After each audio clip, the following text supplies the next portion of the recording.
मी आतापर्यंत 22 देशात गेलो असेल असंच काही नाही हो. जग भिकारी आहे, भिकारी काहीच नाही. ते आखाता बिखाता दुबई तिकडे ते काय गुंठा जमीन नाही द्यायला खाली. 9 देशात जमीन नाही. इथून माती नेते तिथं वाळूत खड्डे करते मग त्याच्यात झाड लावते. आम्ही तोडे नाही तरी लेवेन. लय फरक आहे ना. तिथं विचारलं पाऊस कधी पडला तर म्हणे 5 वर्ष झाले तेव्हा 5 मिनिटं पडला होता. पण राहते काय टकाटक. सिंगापूरला म्हणे स्वतःचं एक थेंब पाणी नाही आणि पाणी विकायचा धंदा आहे त्यांचा. काय जगात आश्चर्यजनक. आमच्या इथं काय नाही आहे. एक भाजी जर आम्ही रोज बदलून केली तर मला असं वाटतं 3 वर्ष नंबर नाही यायचा. तरी आमच्या घरात भांडणं होतं असं. तीच भाजी करते, तीच भाजी करते, तर याला काय इलाज आहे. दोष कोणाला द्यायचा. खरं परमेश्वराने खूप दिलेलं आहे, आपलं खूप दिलेलं आहे. मला फिरायचा खूप नाद आहे, वाचायचा खूप नाद आहे. सिनेमा पाय, नाटकं पाय, फिर पाहतो. जरी शिकलो नाही तरी डोळ्याचं आहे. म्हणून ते पाहून माणसाचा एक स्वभाव आहे. आपल्यात जळपेपणा एक असतो एका कोपऱ्यात. कुठं पाहिलं की मला असं असायला पाहिजे. आणि तेच मी माझ्या गावाच्या कामात आणला तो जळपेपणा. जिथं काय मला चांगलं दिसलं ते माझ्या गावात पाहिजे असं मला वाटलं. त्याचा फायदा इकडे झाला मला. काय दुसरं काय. 22 पुरस्कार मिळाले गावाला आतापर्यंत. 3.5 कोटी रुपयाचे पुरस्कार आहेत. खूप लोक आले. मागचे ग्रामविकास मंत्री जयंत पाटील आले, शरद पवार साहेब आले, पंकजाताई आल्या, मुनगंटीवार साहेब आले, लोणीकर साहेब आले, आदित्य ठाकरे साहेब आले, अधिकारी किती आले, दुसऱ्या राज्यातले सभापती मंत्री. आणि प्रत्येकाने काही ना काही देऊन गेले. आम्ही न मागता खूप दिलं आणि सगळ्या पक्षाच्या लोकांनी दिलं. आणि मी कोणाच पक्षाचं नाही. सगळ्याला वाटतं आपल्याच पक्षाचं आहे. काय आपल्याला घेणं आहे. ते कोणत्याही पक्षाचे असो. आपल्याला काय. आपल्या गावासाठी येतंय, आपल्याला काय मदत करते, आपल्या तोंडावर हात फिरते, बस झालं ना. आपल्याला काय घेणं आहे. अनेक संस्था आल्या. मला तर असं वाटतं देशातली एक संस्था अशी नसन की ती माझ्या गावाला आली नसन आणि तिने पाहिलं नसन, अभ्यास केला नसन. मोठ्यातल्या मोठ्या म्हणजे टाटा बिर्लाची असू द्या, रिलायन्सची असू द्या, अजून कोणते श्री श्री रविशंकर असू द्या, नाशिकचे मोरेदादा असू द्या, RSS असू द्या, कोणते असू द्या. मला मुस्लिमचे असू द्या, ते इस्लामी कोणते बी. आणि मला सगळे चालते. कारण तुम्हाला शपथ खाऊन सांगतो माझा अनुभव. मला वाईट कशात दिसतच नाही हो. कशातच दिसत नाही. आमच्या पोटात काही काळा असलं का मग आम्हाला सगळं वाईट दिसतं. हे माझं मत आहे. मग काय वाईट नाही, कुठंच वाईट नाही. सगळे तेच कामं करू राहिले. आणि आनंद हा तुम्ही मनाने घ्यायचा आहे. मागच्या महिन्यात मी हैदराबादला एक संस्था आहे NIRD, तिथे गेलो होतो ट्रेनिंगला शिकायला. कोणाला शिकायला गेलो तो माहिती आहे. श्री श्री रविशंकरचे 250 माणसं आणि धीरूभाई अंबानीचे 250 माणसं. तिथं 3 दिवस ट्रेनिंग होतं. त्यांना देशात त्यांनी गावं घेतले. या 500 लोकांनी त्या गावाचा त्यांना विकास करायचा. केंद्र सरकारला विचारलं बाबा आम्हाला करायचं हे आमची 500 माणसं, लाख लाख 1.5 लाख त्याला पगार, पण आता करायचं काय. केंद्र सरकारने सांगितलं बा त्या संस्थेत जा NIRD, ते तुम्हाला सांगतील. मग या एवढे लोक युवानंद तिथे गेले देशातून आणि त्याला शिकायला मला दिलं. मी म्हणलं धीरूभाई अंबानीने इतकं वर्ष काय केलं मग. म्हणजे त्याने त्याच्या क्षेत्रात जरी काम केलं असलं तरी मी माझ्या क्षेत्रात आनंदी आहे, सुखी आहे ना. असं तर मला काय समाधान नाही. कशाला पाहिजे मला वावर, कशाला पाहिजे मला पैसा. छत्रपती शिवाजी महाराजांनी तुकाराम महाराजाला टोपलं भरून सोनं भेट दिलं होतं. सत्य घटना आहे. महाराजांनी घेतलं नाही. कशाला पाहिजे म्हणे मला, माझं मी वाटून दिलं लोकांना, तो कशाला घेऊ. शिवाजी महाराजाची भेट नाकारणं सोपं नाही. आमदार संघ फोटो काढायचो तर टंगड्यात टंगड्या घालतो हरामखोर. महाराजाची भेट नाकारली ना. तिथे एक अभंग लिहिला महाराजांनी, सोने नाणे आम्हा मृत्तिके समान. म्हणजे माती समान सोनं नाणे आम्हाला. हे अभंग आम्ही रातची म्हणतो तरी सकाळी मतदानाचे 1000 घेतो म्हणलं. लय झालकाट्याने कुठं पारमार्थ कळला आम्हाला. नाही कळला ना, नाही कळला ना. तुम्ही आम्ही पाटील किती याच्यातला एक भाग आहे अनुरेणू सारखा. पण आपण आपलं करत राहायचं. जग काय म्हणन, जग काय करेन तिकडे लक्ष द्यायचं नाही. परमार्थातली एक मोठी आणि गुरुजीतली एक मोठी गडबड तुम्हाला सांगतो बघा. मी लहान असन 25-30 वर्षापूर्वीची घटना असेल. 30 पंढरपूरमध्ये आचार्य वेदांत वाचस्पतीचे प्रवचन 9 दिवस ऐकलं एका ओवीवर मी. सत्य घटना अहिल्याबाई होळकर वाड्यात. ती ओवी अशी होती, पुरुषार्थ सिद्धी चौथी घेऊन आपल्या हाती रिगाला भक्तिपंथी जगा देतो. वाचस्पती माणूस 9 दिवस बोलला एवढ्या एका ओवीवर. मी बी ऐकलं. काय काय ऐकलं काय कळलं मला माहिती आहे. मला नाव ठेवायचं नाही, माझे गुरुजी येते पवार महाराज. पण त्या ओवीचा खरा अर्थ मला कधी कळला सांगू तुम्हाला. 2005ला माझं गाव हगंदारी मुक्त झालं ना, आम्हाला दिल्लीला बोलून आमचा सत्कार केला कलाम साहेबाच्या हस्ते. तिथे कलाम साहेबांनी एक शपथ आम्हाला दिली की बाबा हो तुमचं चांगलं झालं, तुम्ही इतर गावात जा, लोकांचे पाय पडा, लोकांना विनंती करा, त्यांचे चांगले करण्यासाठी प्रयत्न करा. हा त्या ओवीचा अर्थ आहे. ते नाही कळलं आम्हाला. हे किती कळलं. मग मी ठरवलं मग इतक्या अवघडात जायचंच कशाला. मग ते 9 दिवस ऐकलं ना मी, मला नाही काही कळलं. भावनेपोटी ऐकलं मी. दोन्हीचा अर्थ सारखाच आहे, दोन्हीचा दर्जा कमी असं नाही. पण जे मला कळतं ते कामाचं आहे ना, जे कळत नाही त्याला काय करता. इथंच आमची गडबड झाली आणि आमचा विकास रोखला. समाजाला जे कळतं ना ते द्या. माझा विकास गावातल्या लोकांनी काय ऐकलं, माझं बोलणं त्यांना कळलं. मी त्यांच्यात मातीत बसलो. त्यांनी शिवाय दिलं मी दिलं, त्यांनी धरलं तर मी धरलं. एकरूप झालं ना, त्यांच्या भाषेत राहिलो ना, त्यांना जसं कळन तसं सांगितलं ना. आम्ही एकदा सांगून दिलं आणि गज बसलो का असं नाही चालत. बघा महादेवाला शिवरात्रीच्या दिवशी कोणतं झाड आवडतं? वेलाचं. इथं बसलेल्या सगळ्या लोकांना माहिती आहे. हे कोणातरी गुरुजीनं सांगितलं. आता त्याला काय वाटलं हे पुढे चांगलं होऊन जाईल. तुम्ही विद्वान लोक आहे, महादेवाला जर बेल आवडतो तर आम्ही शिवरात्रीच्या दिवशी काय करायला पाहिजे.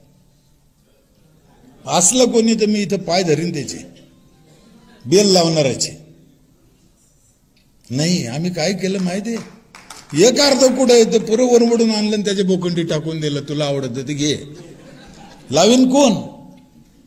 त्या गुरुजीने पूर्ण सांगितलं असतं ना की शिवरात्रीला आयुष्यात एकदा तरी बेल लावा, तर कितीतरी बेल झाले असते, अंदाज नसता आला एवढा. ही त्याची चूक आहे असं नाही, याची चूक आहे असं. पण तो गॅप राहिला, गॅप.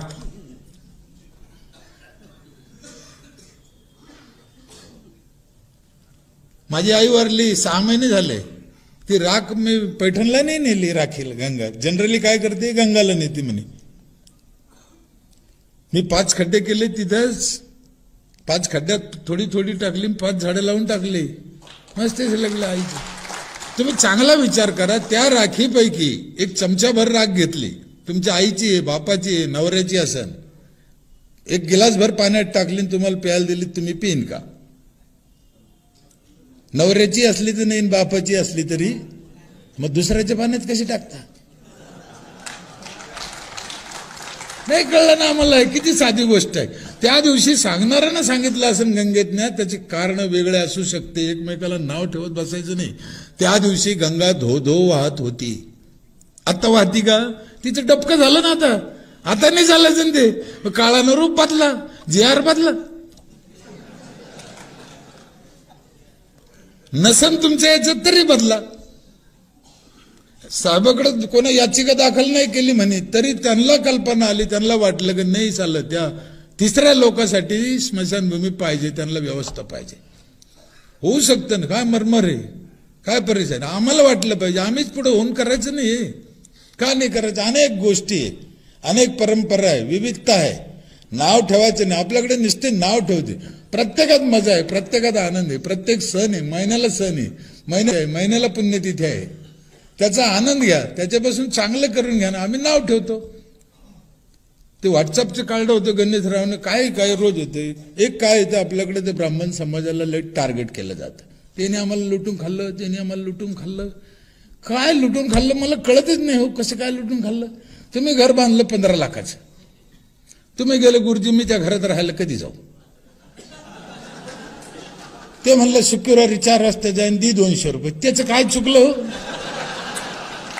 काय चुकलं? काय त्याचं काय चुकलं? अरे आम्हाला अक्कल नाही, आम्ही अजून म्हणायलाच तयार नाही. त्याने लुटलंच म्हणते आम्ही. त्याने कसं काय लुटेन?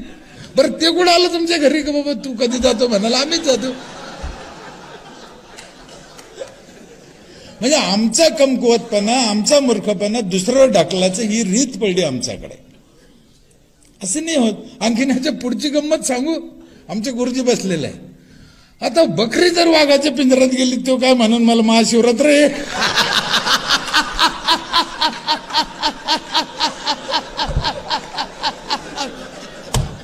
नाही म्हणणार ना हो. असे वाघ, असे जाळे, हा विषय जातीचा नाही. एक जात आहे, एक हलकटाची जात, एक मध्यम हलकट, एक उच्च हलकट, आणि हे प्रत्येक जातीत आहे. त्यांची जात वेगळी आहे, पण आपण जातीचं वर्गीकरण वेगळं करतो. इथं बसलेले कोणते एका जातीचे नाहीये. खरं सांगू तुम्हाला, इथं बसलेले सगळे एकाच जातीचे म्हणून एका ठिकाणी बसले, हे आम्हाला कळण त्या दिवशी, तेव्हा आमचा विकास होईल ना. हाच मोठा फाल्ट आहे आमच्यात.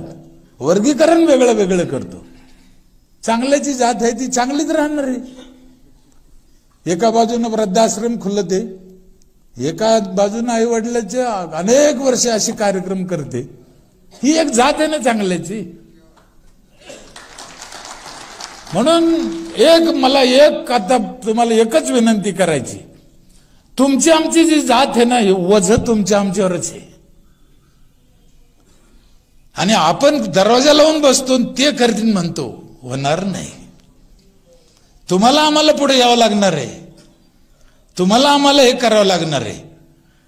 ज्यांच्याकडून होणारच नाही त्यांच्या भरोश्यावर आम्ही बसलो. आपल्याला त्यांनाही नाव ठेवायचं नाही, त्यांची जातच वेगळी आहे. 7,000 आमदार झाले म्हणते आतापर्यंत आपल्या महाराष्ट्रात. किती? एका आमदाराने एका पंचवार्षिक योजनेत एका गावाचं कल्याण केलं असतं तरी 7,000 गावं झाले असते. मग जिल्हा परिषद सदस्य, अध्यक्ष, सरपंच, सभापती, पंचायत समिती, हे तर कानू किती झाले पता नाही. काय बरं, एक तुम्हाला साधा प्रश्न विचारतो, याच्यातल्या कोणाला अक्कल नाहीये?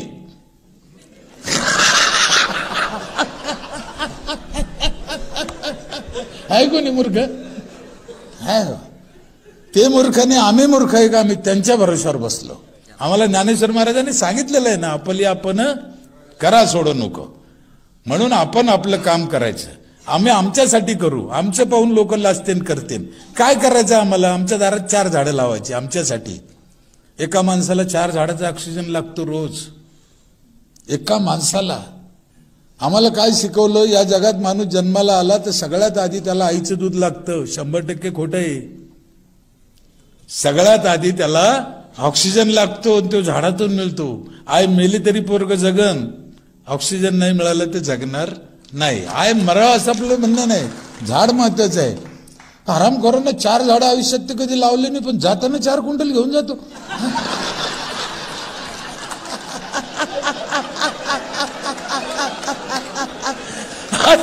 त्याला वड्याला फेकून द्यावं. त्याला कधी लावलं का म्हणा, विचारान त्याला, द्या ना फेकून. फळाचे लावा झाड, पोरं फळं खातेन. मी गावगाव 4,000 गावात गेलो. मी आतापर्यंत 15 लाख किलोमीटर प्रवास झाला माझ्या गाडीत. मी म्हणलं कलाम साहेबांनी आम्हाला सांगितलं जाणार, शेवटपर्यंत जाणार. माझी शेवटची एकच इच्छा आहे. एवढं भाग्यवान नाही आपण, पण कलाम साहेब गेले तसंच जावं अशी माझी इच्छा आहे. काय लागत नाही आपल्याला जीवनात, दुसरं काय लागत नाही. काही घेणं नाही, देणं नाही. कशाला काय पाहिजे? काय करता? डोक्याला ताण येतो. माणूस एकदा भुंग्यासारखे ती चक्रव्यूहात पडलं. माझं तुम्हाला एक प्रश्न विचारू. आपण महात्मा गांधीची जयंती कधी साजरी करतो? बाबासाहेब आंबेडकरची आणि आपल्या आजीची.